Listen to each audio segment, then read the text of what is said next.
But there's also the more plain and precious way of thinking about the gospel, which is understanding and being able to see that that the gospel and God and Jesus Christ and the atonement and all of these glorious things, they're not something that exists outside of the world, right? It's heaven. Like instead of us viewing heaven as some faraway place that's not here, that God is off in the heavens, right? The plain and precious approach would say, actually, like God is very much engaged in everything that we're doing. Like the heaven, the celestial kingdom, can actually be seen right in front of us if you know how to identify it in plain and precious ways. And that's, hopefully that rambling I said made some kind of sense to somebody.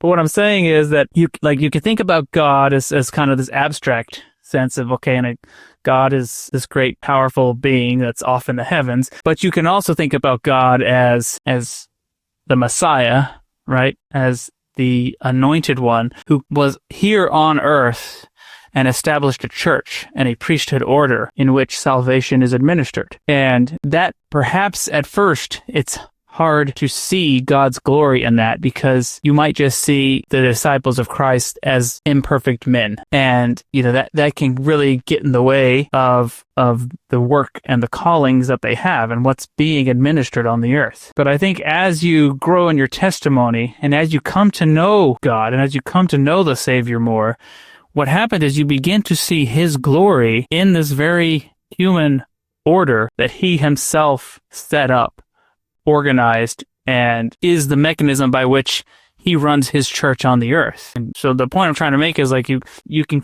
view our religion as something kind of supernatural, and that's great because it helps you visualize the glory of it all. But we also need to be able to see the glory of God right in front of us, like in the deacon who's administering the sacrament on Sunday. Like, it's really easy just to see that's a kid walking around passing out bread and water. But in reality, that is an angel. Like, that is a priesthood servant of the Lord administering sacred tokens of the priesthood that help us in our process of remission of sin and establishing a covenant relationship with the Lord. Like, it's a very glorious thing. Like, there is glory in that deacon. Like, the Lord's glory is there. And like, I feel like we have to transition right to a point where we can see the Lord's glory. We can see celestial glory in the priesthood order that's like right in front of us. Yeah, that's it's so interesting you bring that up, because this certainly wasn't a path I was planning on going down. But I actually had a discussion on Saturday in the temple with an older gentleman who works the shift with me, and as time's gone by over the last couple of years, we've had an opportunity to talk about just different concepts and principles of the gospel.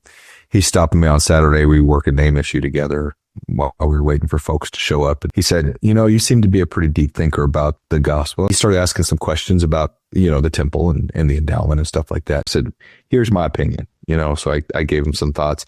And I said, the most important thing I believe that we need to understand is the gift, the endowment, what God is trying to give us. At least at first, so many of us go through that experience. We try to understand it. And our initial concept is, this is for a future state being, right? Like, this is for someday in the life hereafter. We need to know this stuff. And entering into His presence is, that's what we seek. And that'll be had in the afterlife, like, that's why this is all important. And I told him, I said, as I've come to really understand the gospel better, and to your point, what you're speaking to, recognize the godly, the celestial in the world around me today.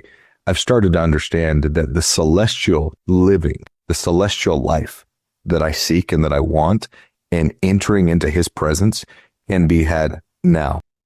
Thank you for watching. If you found this content spiritually enlightening, please like, comment, and subscribe. Like the gospel, these little things make all the difference, and it helps the algorithm push out better content for everyone to enjoy on YouTube.